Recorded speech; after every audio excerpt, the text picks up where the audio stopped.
Hello everyone, আজকে চলো একটু নতুন কিছু ট্রাই করা যাক। আজকে একটু ফিশ ফ্রাই তোমাদের সাথে শেয়ার করব। তার জন্য এখানে আমি নিয়ে নিয়েছি দুটো মাছ।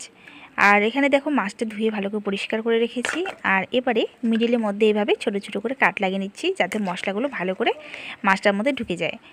আর এবারে এখানে মশলাটা বানিয়ে নেব। তার জন্য নিলাম হলুদ গুঁড়ো, লঙ্কার গুঁড়ো, নিয়ে নিলাম জিরে গুঁড়ো, নিয়ে নিলাম স্বাদ মতো লবণ। তারপর এখানে সরষের তেল দিয়ে সবগুলোকে ভালো করে মাখিয়ে নেব।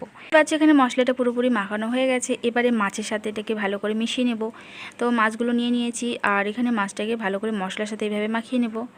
তারপরে এদিকে একটা কড়াইয়ের মধ্যে বা তাওয়ার মধ্যে আমরা তেলটা গরম করতে বসিয়ে দেব। দেখতে পাচ্ছি এখানে আমি তাওয়ার মধ্যে তেলটা গরম করতে বসিয়ে দিয়েছি। তেলটা গরম হয়ে গেছে। এবার এখানে এক একে মাছগুলোকে দিয়ে দিলাম। তো মাছটাকে একটু ভালো করে উল্টে পাল্টে কড়া কড়া করে ভেজে নিতে হবে।